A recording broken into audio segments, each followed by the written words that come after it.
Loss ये कहा जा सकता है। दीपक रंजन, सरकार, अब विपक्ष के पास जो सबसे बड़ा एक पॉलिटिकल वेपन है, अब संघ की भी उस पर नोडिंग है कि कास्ट सेंसस में कल्याण, जातिगत जनगणना हो गई तो ये पॉलिटिकल वेपन तो गया हाथ से। गरिमा जी, सोशल जस्टिस और न्याय दिलाना ये सरकार का एक सबसे बड़ा मुद्दा है और ये संभव है सिर्फ और सिर्फ जातिगत जनगणना से। मैं समझता हूँ जातिगत जनगणना से कौन कितनी जाति का है, उसकी आर्थिक और सामाजिक स्थिति क्या है, इस आधार पर अगर कुछ विकास करना चाहते हैं उनके लिए, ये पॉजिटिव पॉलिसीज बनाना हो, ये सोशल पॉलिसीज बनाना हो, ये अफर्मेटिव पॉलिसीज बनाना हो, ये उनके लिए आसान हो जाएगा गर्मा जी। और देखिए आरएसएस क्या कहता है, इनके सुर कब बदलते हैं ये किसी से छिपा नहीं है। पूरी दुनिया, पूरा देश देख चुका है कि किस तरीके से भारतीय जनता पार्टी के लोग सुबह कुछ और बयान देते हैं, शाम होते होते कुछ और बयान देने लगते हैं। इनके आरएसएस प्रमुख कुछ और बयान देते हैं, प्रधानमंत्री जी कुछ और बयान देते हैं, गृह मंत्री जी कुछ और बयान देते हैं, उत्तर प्रदेश के मुख्यमंत्री जी कुछ और बयान देते हैं।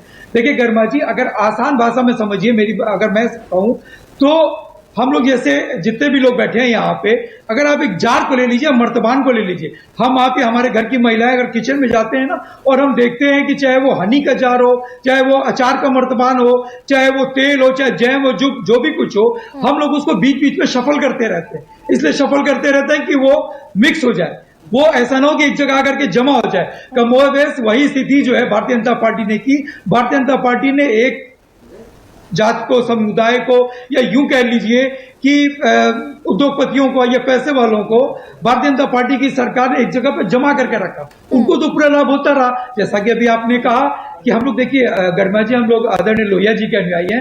लोहिया जी ने 1960 में ही कहा था कि सोशलिस्टों ने बांधी गांठ, पिछड़े पावे 100 में 60। और हमारी तो शुरू से सड़क से लेकर के सदन तक जातिगत जनगणना के लिए हम लोग लगातार आवाज उठाते रहे। हमारी तो लगातार ये मांग रही है कि जिसकी जितनी संख्या भारी उसकी उतनी हिस्सेदारी। मैं समझ नहीं पाता हूँ कि 10 साल से पूर्ण बहुमत की भारतीय जनता पार्टी की सरकार है, भारतीय जनता पार्टी अगर कास्ट सेंसस कराने से। दीपक, ये जो सवर्ण है, इनके न्याय का क्या होगा?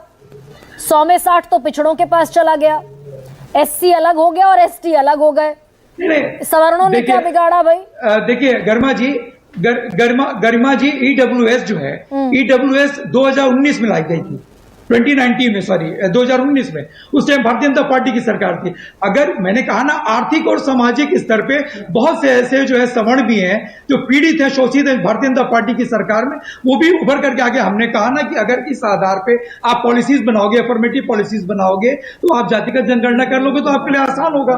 आर्थिक और सामाजिक दृष्टि में कौन कितना पिछड़ गया है, तो उसमें बात समझने की जातिगत जनगणना के जरिए। ठीक है दीपक, ठीक है। समीर जी,